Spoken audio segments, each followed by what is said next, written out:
All right, our final story for the evening. Despite multiple interventions, the political crisis in Rivers State continues to deepen, with key actors showing no willingness to compromise. In a fresh twist, 4 lawmakers who had earlier called for the withdrawal of the impeachment notice against Governor Siminalayi Fubara and his deputy Ngozi Udu have reversed their position and aligned with their colleagues, citing what they described as the governor's defiance and serious constitutional breaches.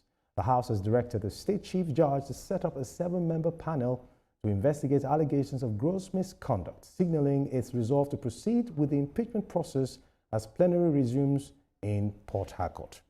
Raymond, very quickly now, the 4 lawmakers have withdrawn their stand for a political solution, citing Governor Fubara's continued defiance act in line with the Constitution. Now, bring us up to speed here. What do you think is really going on? How complex are we looking at the situation? I mean, it stares everyone in the face. This is just a culmination or an extension of the tension between Governor Fubara and his estranged godfather, the Minister of Federal Capital Territory, Minister Nyesom Wike. You know, the members of the House of Assembly are all tied to Wike's apron string, while Governor Fubara is standing out in the cold. So for them, this is a way to wage war on behalf of their paymaster against Governor Fubara, who, in some kind of smart move, outsmarted everybody by going into the fold of the APC, so that no matter what happens, he's going to come down with the House. So if you're insisting he outsmarted them and joined the APC, yes. Now that he's a member of the APC, is this not the time for him to say, now that we are family, let's treat this as family. We're not one-party members now. Let's do this accordingly. Why is he not also adopting a measure to ensure that this situation is amicably settled now that he has gone to join the APC? Because from the look of things, he's still acting like he's in the opposition. Yeah, absolutely. And this is the point. This is from the angle that some persons have actually faulted how Governor Fubara has conducted himself. Okay. I think he has to now play the leadership role. As much as the Minister Wike does not want to give him the free hand, I think he has to, having defected to the APC, he has to assert himself. He has to engage with these lawmakers and find a common ground to get all this out of the picture, so that the River States, so we can hear about governance issues out of River States and not every time political issues now and again. So it behoves him to find the best way possible to politically diffuse the tension, so that the state can actually make some progress. All right, Olufemi Lawson, quickly now, are the allegations against Fubara and his deputy supported by clear constitutional violations? The question I'll ask is, what are the allegations? Misconduct is broad. You cannot really define it. As there's in specific allegations like looting specific amounts of money from River State, disobeying specific orders of maybe the House or whatever the court, or as the case is. You see, this is merely a situation created on the basis of political differences, right, by these political actors. And unfortunately, the people of River State are nowhere to be found in this. They are just there looking at the whole drama, unfolding. And as it is, I'm not sure the people of River State are even concerned about how their state have been turned to a chessboard, by these political actors. But as it is, in order to at least save the nation from the embarrassment that this drama is creating, I think it is time for the All Progressives Congress as a party to call these members of it, that is the governor and the House of Assembly, together and really ask what this issue is about. Because I have not actually seen specific allegations against this governor, that is warranting this drama that we're witnessing from Rivers. And for me, this is not even between the members of the Assembly and the governor, as the case may be, on a realistic ground.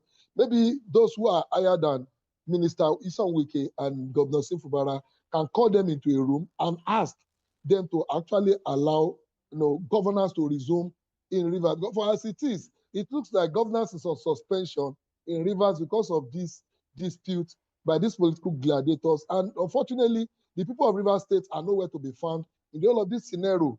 I think they are very comfortable with this drama, but in the long run, they will be the ultimate loser, whatever this ends. Okay, you mentioned something now. You said the governance in Rivers State seems like to be on a suspension. Now, shouldn't that be the responsibility of the governor to ensure that governance continues, because he has been mandated to lead that state? And from the look of things, if you're saying he's now comfortable, What game do you think he's playing? And do you think he has any game plan moving forward? Because from the look of things, it doesn't look like he has any way to go about settling this crisis. Well, of course, the governor himself does not look like somebody who is showing any concern to this threat of impeachment. But one would have expected that he will understand that you cannot also govern a state without a House of Assembly. It is a mandatory, arm of government in a democracy, and there are certain actions you cannot take as a government, as a governor, irrespective of how much you want to develop the state, without the approval of the House of Assembly. Even though the House exists to checkmate the executive, but it's always good when there is synergy between the legislature and the executive in the overall interest of the development of the state.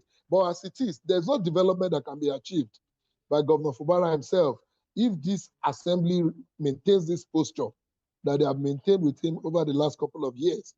That is why he should be ready to either allow his impeachment or work, resolve these differences with the machinery that is propelling this impeachment, which is Minister Nyesom Wike.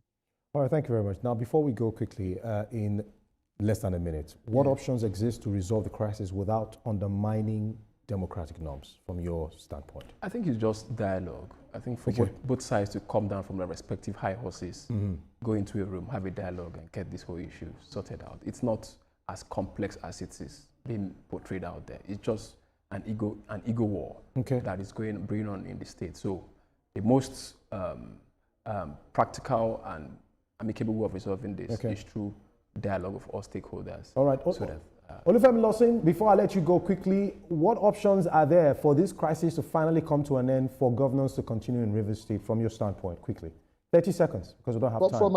From my standpoint, I think the APC now has a role to play as a party in reining these, fighting parties to order.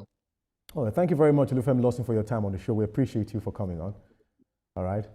And of course, Raymond Namika, it's always a pleasure having you join me. Thank you. And I must say, I commend your fashion sense.